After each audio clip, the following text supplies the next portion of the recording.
All right. Well, welcome, MASSP members. It is 1 o'clock on Thursday, June 5th, and we are thrilled to have you here to join us for a conversation around rethinking zero tolerance. And I have with me an incredible guest as a part of our partnership with MDHHS.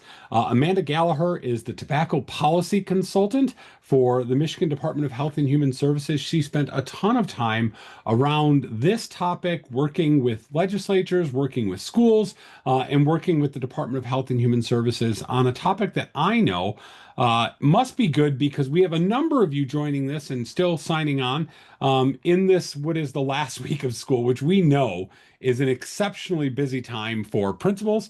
I spent 15 years as a high school principal, and I know what June feels like, right? Unless you're one of those lucky districts where the students are already done and you're gone and you can take a deep breath. And to you, I say, congratulations on another year and another campaign in the books. To those of you who are wrapping it up, I'm envious. In the 3 years since I've been out of the building, I miss those last days. I miss the race of this time of year. I miss the joyous faces walking across stage at graduation. There's so much of that that I hope that you are able to take in, truly enjoy, step back from the chaos just to appreciate the incredible work you've done to help kids get to where they are. But today, we get to take a different step back. And it's funny, before you got on, Amanda and I were talking, and I was sharing a story that I often tell around this subject. And one of the reasons why I helped MASSP develop the anti-vaping toolkit, and I'm so passionate about this work. I remember coming into my last position at Utica High at around 2014, and it was right when the vaping issue was really starting to hit a fever peak. I remember literally having one of my associate principals bring in bags of confiscated vapes to every one of my parents' sounding board meetings and putting them on the table so we could talk about the new varieties, the new types. But what I didn't think about at the time, and I was telling Amanda this, was that every one of those that we got in was probably a suspension. And probably after we first suspended, then we probably gave some sort of remediation to reduce that suspension. But if they did it again, we suspended again. And then if they did it a third time, we were probably walking down the road of potential expulsion, right? As a part of the process of, well, they're not learning, they're being persistently disobedient, they're not doing it. And what I started to realize, and I came to a conclusion of towards the end of that, much too late after talking with some other much smarter people than me, was that I was treating a health issue, an addiction issue, a mental health issue, perhaps, as something that I could suspend or discipline away. And so when I say that I'm really excited to have Amanda here to talk about rethinking this notion of zero tolerance, developing this new vision for school leaders around how to address and respond appropriately to school tobacco and nicotine challenges, I can't tell you enough how excited I am. So, with that as kind of a table setting where I'm going to volunteer my misperceptions, my mistakes as something that we can build from. Because this information would have been exceptionally helpful to me 3, 4, 8, 10 years ago. I'm really thrilled to give the show over to Amanda. And as she begins, remember, if you have questions as we're going, please feel free to use the Q&A or drop those questions in the chat. In fact, if you want to put in the chat who you are, where you're from, what your role is, what you're really excited about in June, or what you'd like to know from Amanda, that's great. And I will follow that chat and make sure that I am raising those issues so Amanda can focus on presenting. And we'll use me as a conduit on this webinar for your conversation. So again, we're grateful to have this partnership with the Michigan Department of Health and Human Services, and we're exceptionally grateful to have Amanda here today. Amanda, go ahead. Thank you so much, Tom, for both inviting me and for that enthusiastic introduction. Really excited to be here today to present to all of you on Rethinking Zero Tolerance, a new vision for school tobacco and nicotine policies. Just very briefly, our mission at MDHHS is to provide services, administer programs to improve health, safety, and prosperity of the residents of the state of Michigan. I also included our tobacco section mission here, coming from the tobacco section within MDHHS. One distinction I always like to mention that there are many American Indians and Alaskan Natives who use traditional tobacco for ceremonial purposes. So when we talk about prohibiting tobacco products. We're talking about commercial tobacco, which is manufactured by companies for recreational and habitual use, things like cigarettes, smokeless tobacco, pipe tobacco, cigars, hookah, and other products. So just an overview of some of the things that I'm going to be talking about today. So we did a survey with MASSP that delved into some of these issues. And I think that some of the survey results will be really helpful to provide context and get a sense of what schools are actually doing in this space. I'll talk about school policies overall and what best practices are, as well as delve a little bit more deeply into the enforcement piece, like Tom was talking about. We'll talk about best practices and promising practices for schools and school districts, and also provide some resources for you, and of course, time for Q&A. So just some information about why we decided to team up with MASSP to do this survey. We found in recent years, cigarette use had been up. Schools really have been asking us at MDHHS for more direction in terms of what to do. So a couple specific examples that we've heard about, one that I thought was really interesting. We heard a school that said that there were vapes that were hidden in the ceilings and falling from the sky because youth were hiding them. Also, many stories about e-cigarettes being hidden in plain sight, students using them in school, even in class, and schools having a hard time knowing how to respond. Tom mentioned, schools primarily using a punitive approach to consequences. So we really wanted to try to figure out what's next. How do we understand more about how schools are currently responding, and then try to identify gaps in programs and resources and information that we can provide at MDHHS to be able to better improve that support. So just a little more about survey for context. So we got responses both from the school level and also the district level. We got 344 responses, although not all of the every single school completed every single question. So there were 159 that completed the entire survey. The most common type of school responding was, more traditional K through 12 school. A majority of responses came from high schools and middle schools. And in total, there are not including districts, but there are about 150 public schools, and then not very many private or charter or public school academies. So maybe consider this more applicable to public schools in terms of being representative. So more than half of the schools were in rural locations. Some of the top responding counties were Branch, Oakland, Monroe, and Kent counties.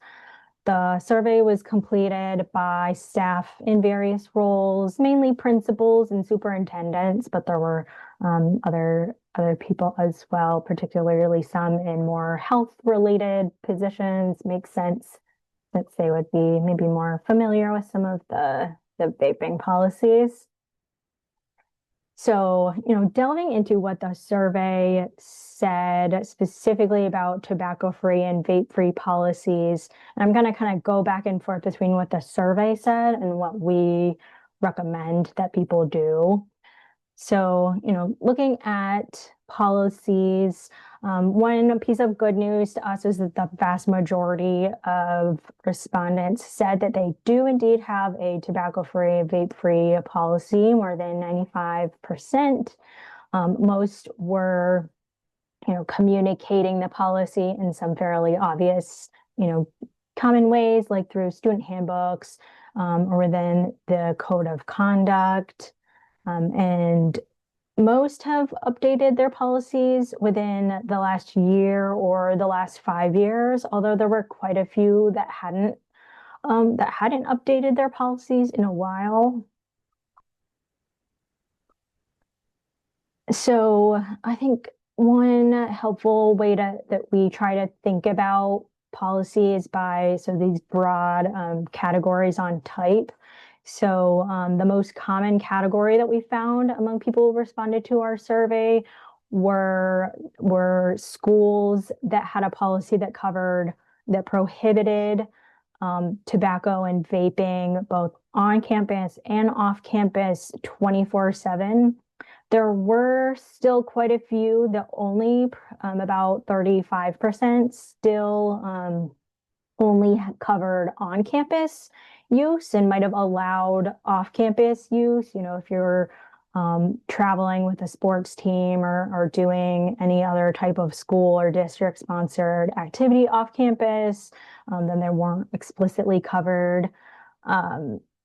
Pleased to see for the most part, there were very few schools who had who still allowed any tobacco use like on school campus, but allowed it after hours. So that was good news that there aren't too many remaining. They're pretty comprehensive in that way. Another aspect of policy coverage that we look at and try to encourage schools to think about is what types of products are actually covered. So fortunately, probably the products that are used most often, e-cigarettes were covered pretty well by respondents. About 96% covered e-cigarettes, but 93 or 94% covered cigarettes.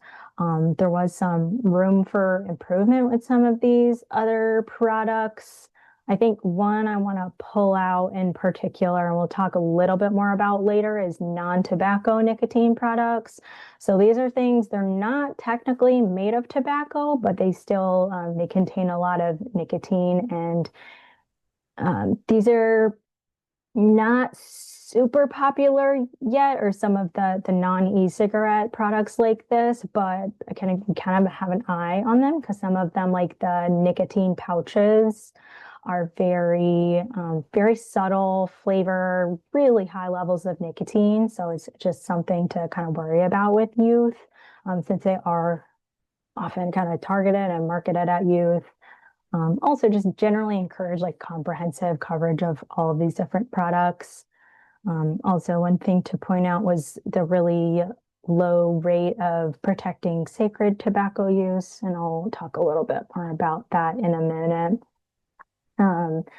So kind of summarizing some of the things that I just mentioned. So how you translate some of the results from the survey into what we recommend, really comprehensively covering all of the different types of more traditional tobacco products, as well as smokeless, and then those non-nicotine or non-tobacco nicotine products, such as synthetic nicotine, because sometimes these are becoming a little bit more popular, and it's something to keep an eye on. One thing I didn't even mention is like synthetic or nicotine analogs too, or other addictive chemicals. The tobacco industry and vaping industry, they're so creative in unfortunate ways about all of the new products that they are coming up with. So just trying to anticipate what the loopholes might be. Also encourage that policies prohibit use by everyone at all times, and specifically prohibit student possession of commercial tobacco products. Also reference, making sure that there's coverage both on campus and off campus, at school and district sponsored events, inside, outside, also vehicles as well, school buses or other vehicles.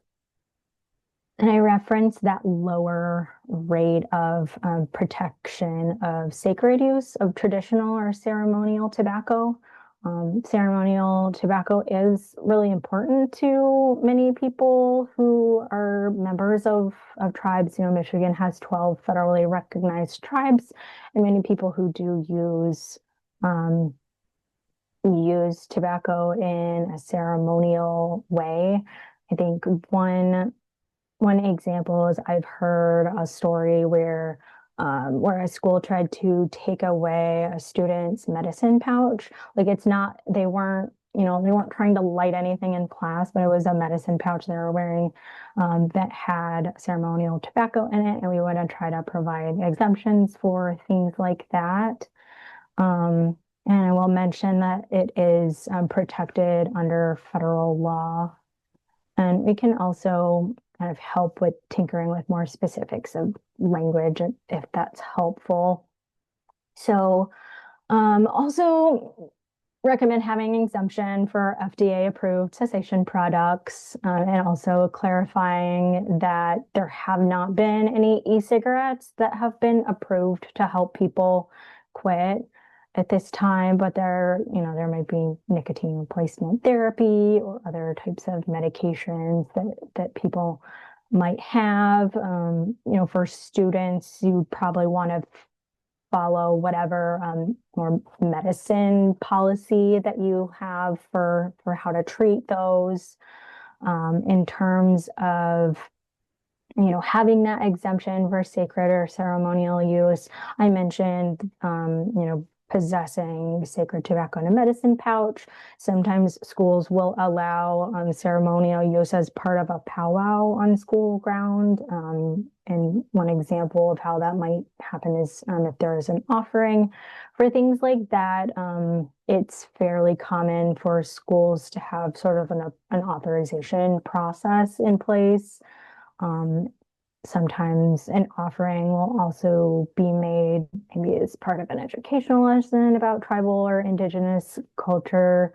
If you have students, community members that are part of a tribe or, identify as Native American, it can be helpful to kind of have good communication about what a policy would look like that is amenable to these indigenous practices. Not necessarily going to say it's going to be the same for everyone because tribes do things differently.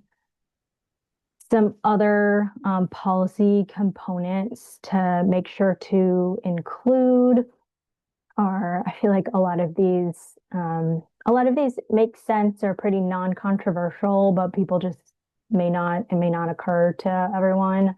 So, prohibiting product promotion or sales by the district, prohibiting donations, sponsorships, or curricula from tobacco or vaping industries. I haven't seen this super recently, but there's definitely been a history of the tobacco industry trying to create curricula and providing funding for curricula that either isn't actually effective at decreasing use or could be more of a distraction from some of the curricula that have been shown to be more effective at preventing or helping students quit. So something to be aware of. Always good to require prevention education for students, providing staff training on the policy and providing quit resources for students and staff.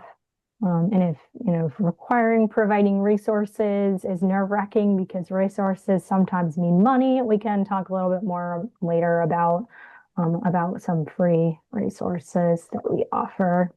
And if I can just say something, Amanda, about that last slide, one Sure. thing little things, right, that sneak in sometimes. You talk about the sponsorships. While as a school district, we are very clear about that stuff. Sometimes booster organizations or other groups might not be as familiar with those policies and may inadvertently create some real challenges for you as a building leader by putting something in that does violate that policy rule, right? Like I found a local vape shop that was advertising in our football programs. And thank goodness I had them run it by me before they were able to publish those things out, right? But and they weren't doing it to get around anything. They just weren't thinking about that, right? So it's a really good reminder and warning to make sure that we're covering all of our bases, including those that maybe are not top of mind, but are definitely going to be circulated out there. That's a really great example of why it's helpful to, just make sure that people are aware and keep your eyes and ears out about, people who might not be aware of the policy.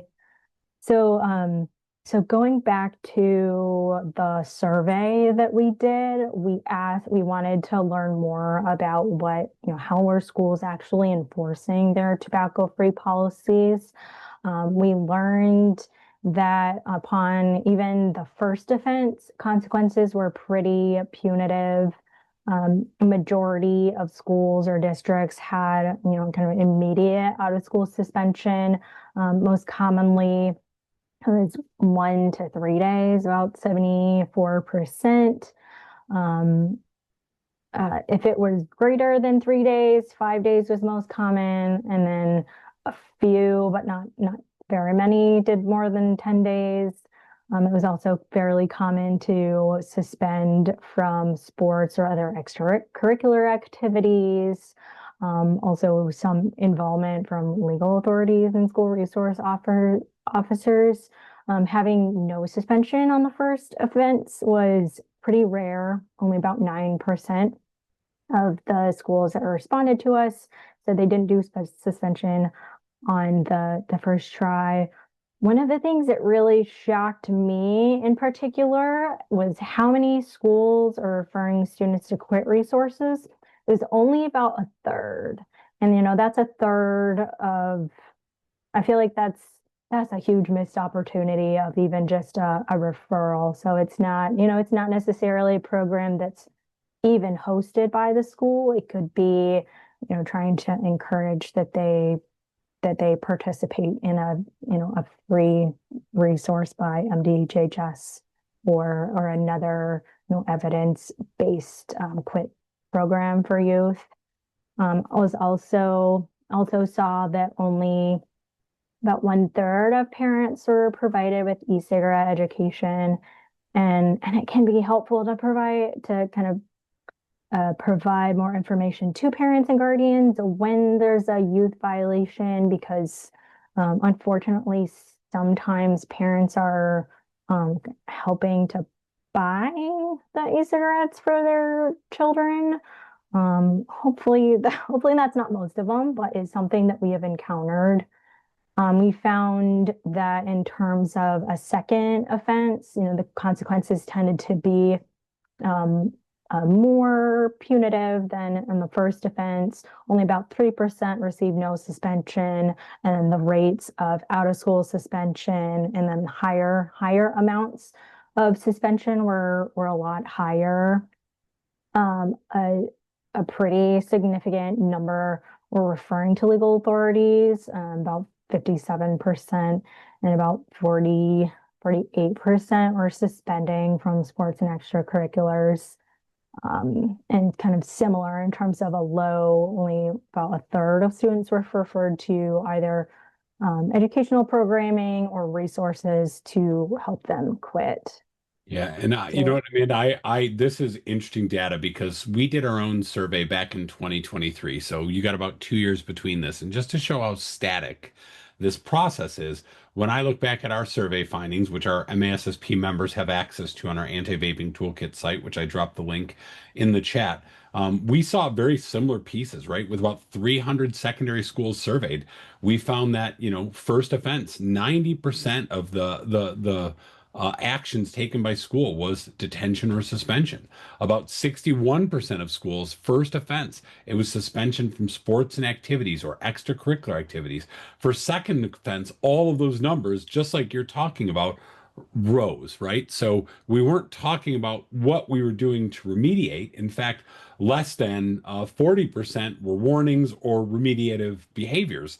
It was right to that disciplinary piece, which again highlights the importance of this conversation, bringing this data forward and showing why there's a need for for a real look at and a revisioning of our approach to this challenge. Yeah, thank you for that context and just, how things have stayed fairly static over time. So I'm going to dig a little bit more into thinking about the enforcement piece and some of the goals that many schools have. And I think these goals that I've listed at the top, I think these are things that all of us um, have in mind, but just thinking about what steps to take in order to help meet these goals. So I think we all want to decrease youth from using e-cigarettes. I think we all want to help students quit, and I think we all want to ensure that there is academic success.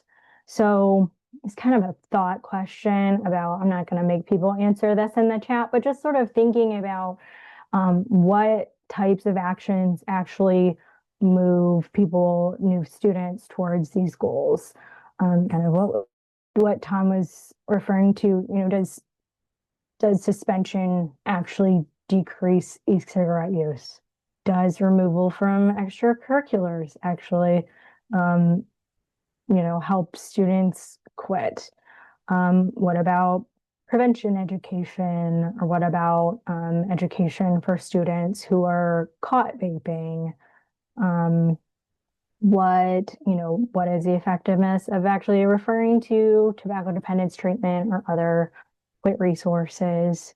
And I think y'all can probably guess some of my thoughts on this, but I think I want to pull out a quote that we got from somebody from the survey that I think really highlights kind of the thought process here.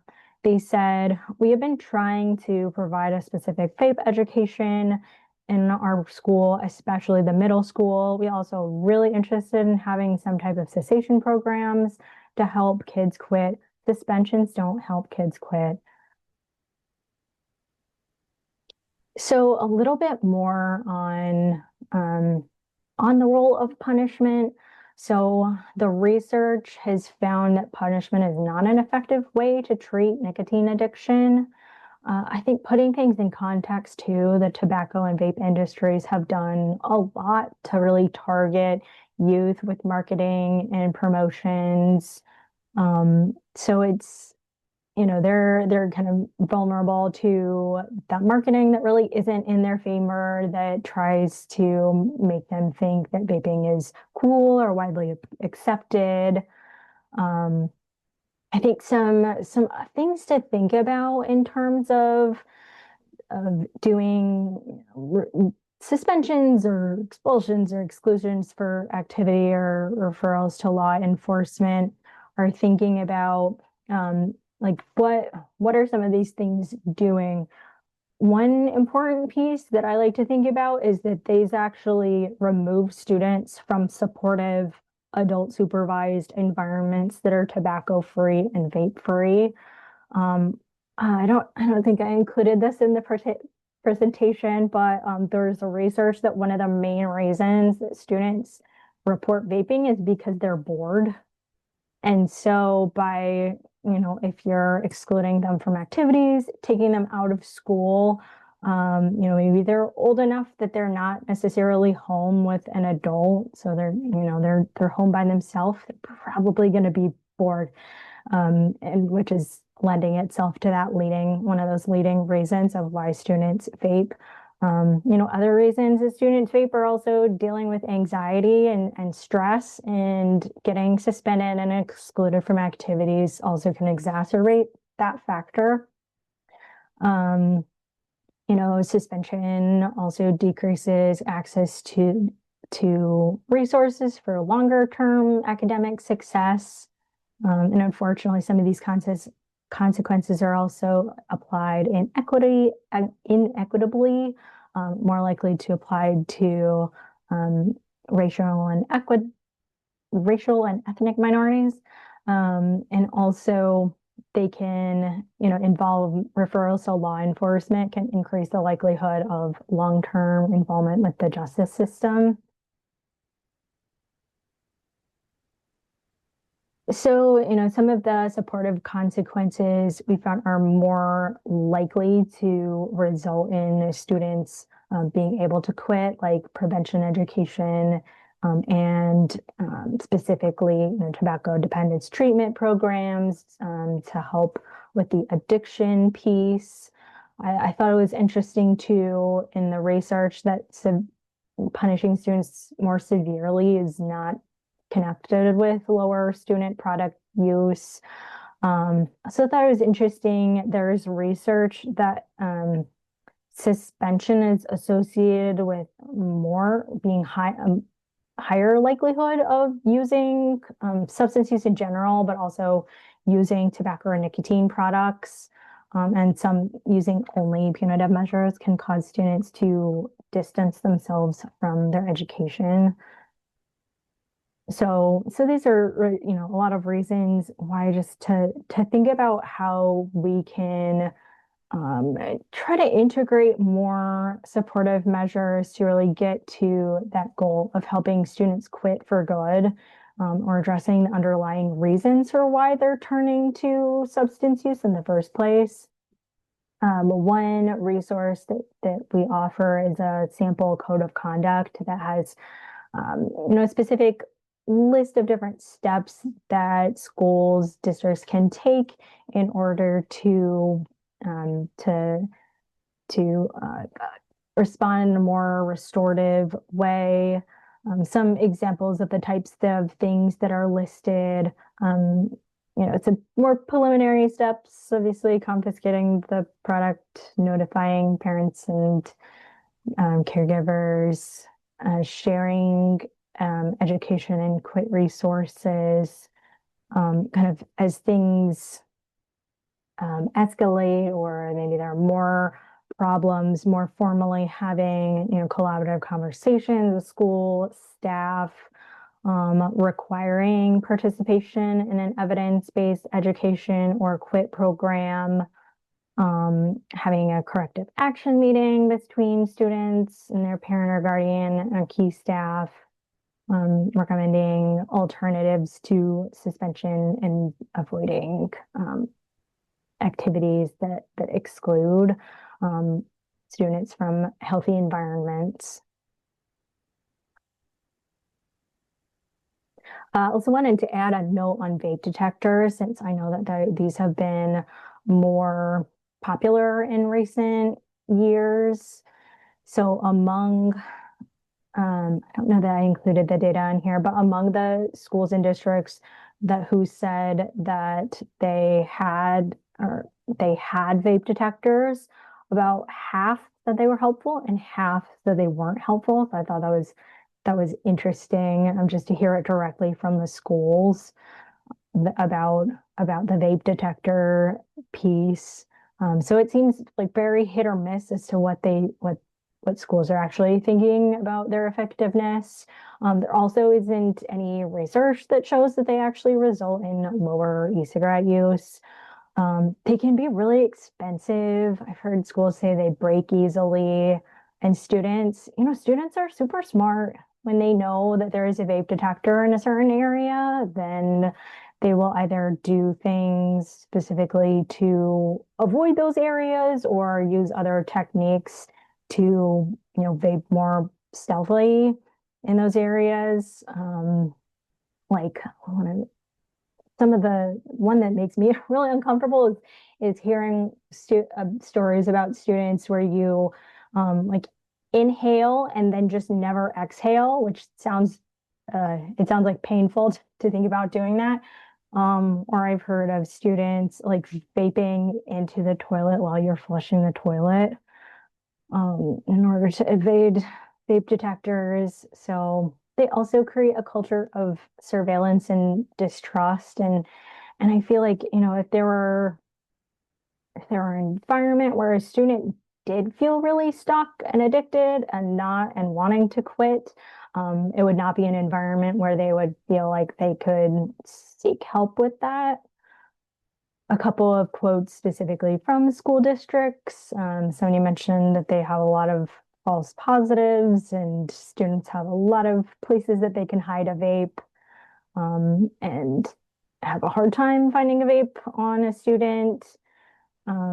Other school has said that they've been pretty unreliable, and some that have bought them, find that, they don't always function. They require a lot of maintenance. And also students know where they can go and not be discovered. So, in terms of another piece of enforcement too, is just communicating the policy really well. So some examples of how to do that. I mentioned a few earlier, but making sure that the official board policy is comprehensive and up to date, communicating through student handbook, code of conduct. When you're giving curricula to the students, doing reminders about what that policy might be. Staff training as well. It's hard for staff to know what to do in terms of enforcement if they're not familiar with the policy or what next steps might be. Clear indoor and outdoor signage can be helpful. I'm also going to say these sound like a lot of things, so you don't necessarily need to do all of these things at every single thing at once. I think particularly the ones towards the end of the list. It's great if you can, but including information at informational nights for parents and guardians or assemblies. Mentioned a little bit earlier about specifically providing that education to parents and guardians when youth are caught. Sometimes they don't fully understand what the harms are, or even might be their child's vape supplier. So good to provide all of that context. Again, kind of making sure that all people involved in the policy are familiar with it and understand what their role might be in policy enforcement.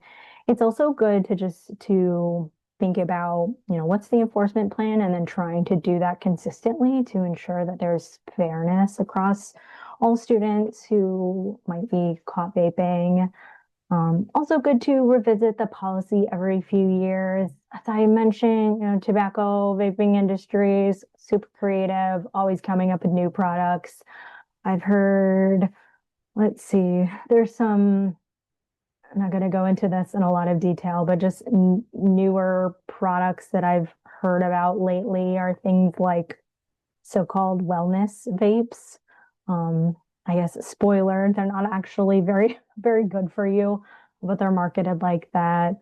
Or smart vapes, which, increasingly, vapes that have screens or games or gamify vaping, like, the more you vape, the more discounts you get and that kind of thing. They're very creative about new products coming out. So it's good to kind of revisit what policies look like to try to make sure that all these new things are being covered. And, feel free to contact us for assistance. I have contact information at the end later. Did want to touch on prevention. So this is less in terms of the policy and more kind of the implementation piece. We also found it really interesting, the survey, that about almost 2/3 of schools didn't report in not having a prevention curriculum being taught. It is really helpful to know, to learn about why, or think about why students are actually vaping and kind of the underlying reasons for why they're turning to this. I referenced earlier things like boredom or coping with other mental health conditions. So trying to, when trying to get students to stop or avoid vaping in the first place, trying to help with coping, how do they manage other difficult things in their life and incorporating those types of things as well. Prevention education, we're seeing students vape really early. So we're talking about prevention education in elementary.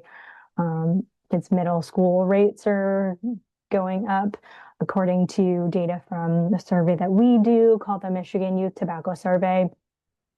Most initiation of e-cigarette use is 13 years or earlier even. Some other strategies for prevention include peer-to-peer education, educating the community, listed a few specific curricula that we recommend. All of these are evidence-based. There is research to support that they are effective in actually preventing e-cigarette use. I think there's variation in cost, but there are some of these that are completely free. I know for sure that You and Me Together vape-free curricula is completely free. So encourage people to check out these.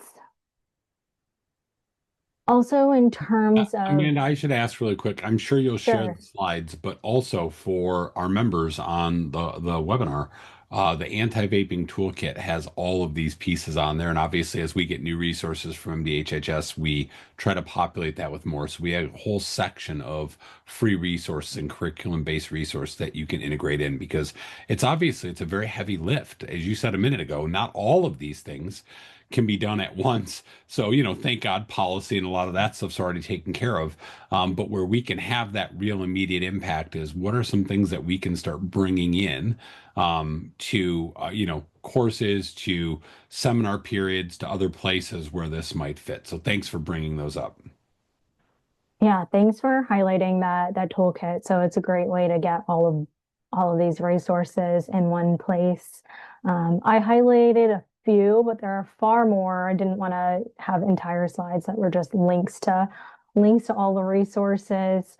So the previous slide was prevention now. So this slide is more focused on the treatment side. So say that a student has been caught vaping and thinking about how to respond, keeping in mind the piece about nicotine being highly, highly addictive and trying to actually treat the addiction is super important, and also dealing with the mental health and boredom and kind of other underlying issues that may be leading them to be more likely to use nicotine.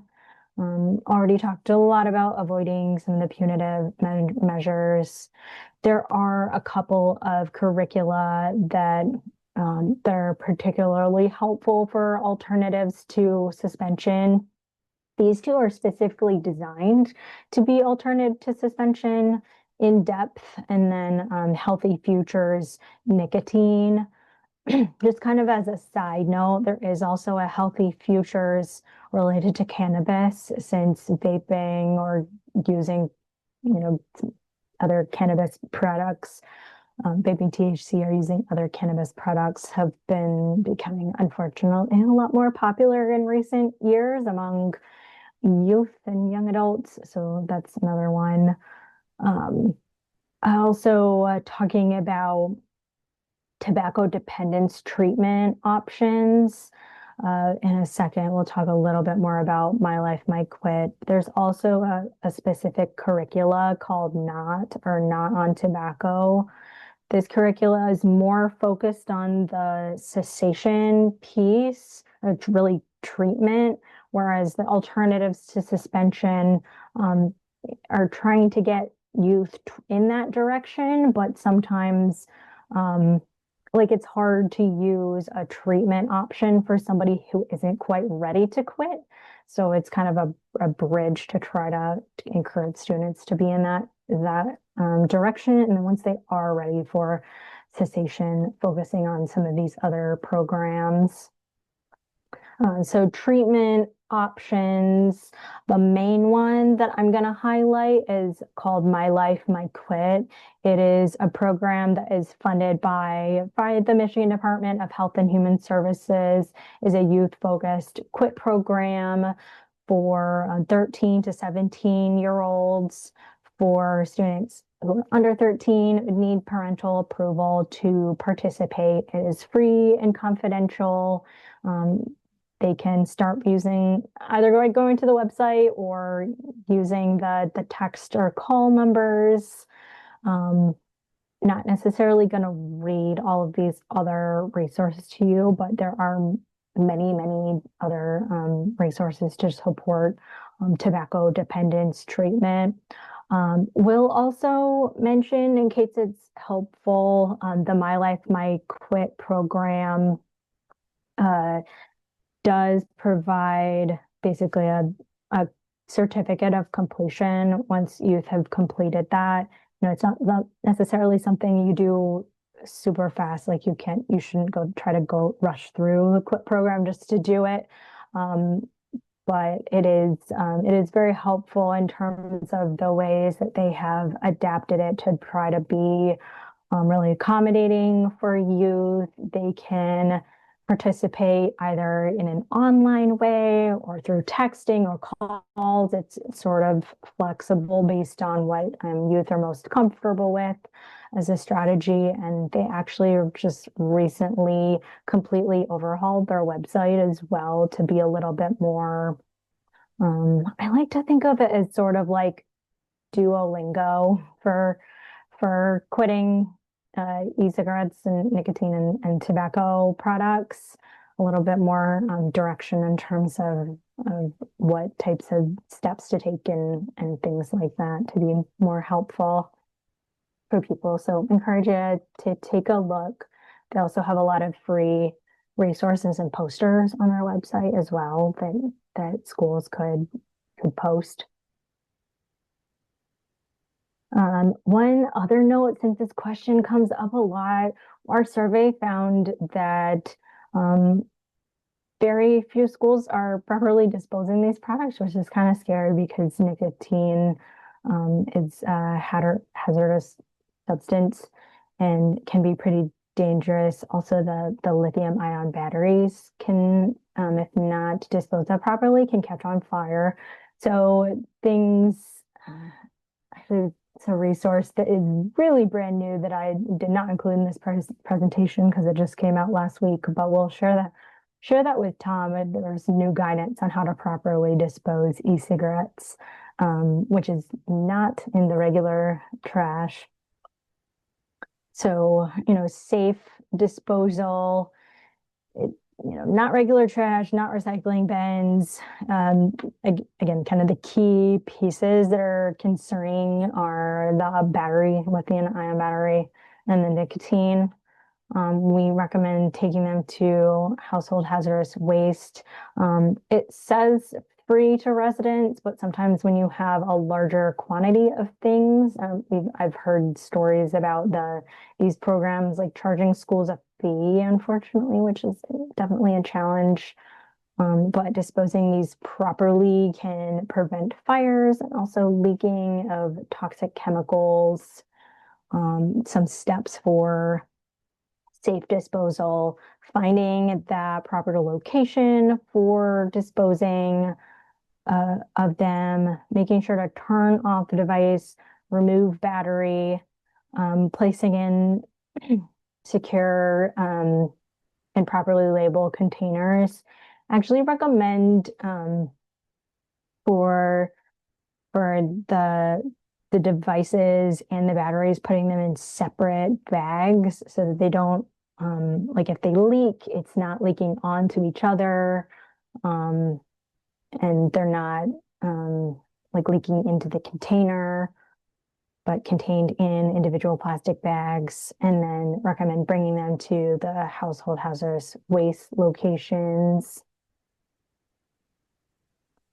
Some additional last resources that I wanted to go through before we close.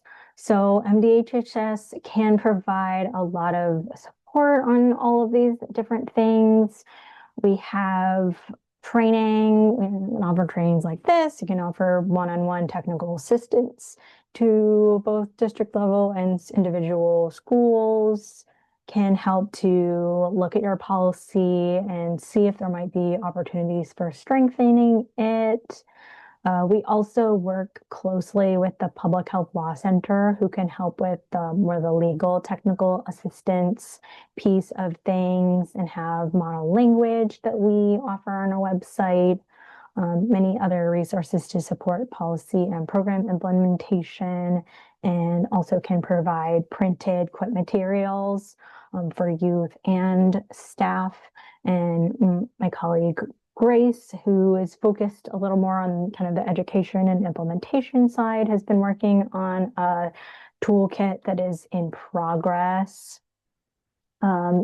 So on our website, our main website is michigan.gov/tobacco, and then there are specific pages focused on e-cigarettes, and then there's also another one specifically focused on youth, have a model policy and model code of conduct, and a school resource list that includes a lot of the things mentioned, and also mentioned my quit.